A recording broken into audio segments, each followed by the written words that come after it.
El jueves por la tarde, en la plaza del Ayuntamiento d'Ontinyent, tuvo lugar una manifestación que fue convocada por el Consejo de la Juventud a consecuencia del cierre del Casal por motivos económicos y la plataforma de parados que reclaman soluciones frente a la situación económica actual. En la plaza del Ayuntamiento se reunieron alrededor de 300 personas que estuvieron en todo momento cantando eslogans en contra del gobierno de la ciudad. El Consejo de la Juventud llegó a la plaza a ritmo de procesión, cargando un ataúd y con una pancarta que rezaba: «Matar al CLO es igual a deixar morir als jóvenes», un eslogan que resumía perfectamente el motivo de la concentración.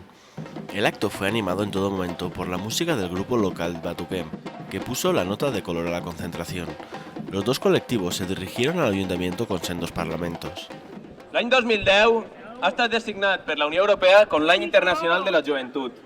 Any ple de reivindicacions en positiu pels drets dels joves i per les seues perspectives de futur, que a moments d'ara no acaben de ser les més favorables, ja que els joves estem patint més fortament que d'altres sectors socials les conseqüències d'una greu crisi internacional que fa minvar les nostres perspectives de treball, les nostres alternatives d'oci, de formació, de qualitat de vida i de futur.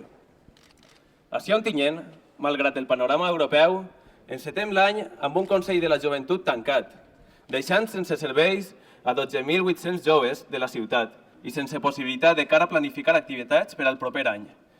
A més de la manca de serveis que es veuran retallats, s'està atacant a l'organisme encarregat de dur a terme la planificació real de les polítiques de joventut i menyspreant el treball que en els nostres 20 anys d'existència com a Consell Local de la Joventut hem dut a terme les 21 associacions joves que hi participen. Un grup de treballadors i treballadores d'empreses amb dificultats, aturats, joves amb difícil perspectiva, ames de casa, pensionistes i jubilats de més sectors ciutadans per mig de la present manifest. Demanem públicament a tots els estaments públics i privats que ens deixen totes les diferències a un costat i acorden les mesures que paren la sangria d'expedients de regulació, d'acomiadaments i altres fórmules. En els 2 darrers anys que han dut a Ontinyent a tindre més d'un 20% de la seva població activa desocupada. Davant d'esta greu situació, no ens resignem a que Ontinyent torni a ser un model de benestar social i treball. Per això, el 26 de gener, ja vam registrar en l'Ajuntament un escrit per el qual demanava la màxima autoritat municipal una convocatòria de tots els agents socials de les ciutats de la ciutat. I per això estem avui així, pacíficament a la plaça Major. Al finalizar el acto, un grupo de gente quiso entrar en el ayuntamiento como señal de protesta, ya que como cada jueves de final de mes se celebra el pleno, pero este jueves no se celebró ningún pleno, ya que la alcaldía cambió la fecha y lo convirtió en un pleno extraordinario para la siguiente semana. La Policía Nacional, con unos 8 agentes, tuvo que subir a las puertas del salón plenario, a pedir educadamente que despejaran el local.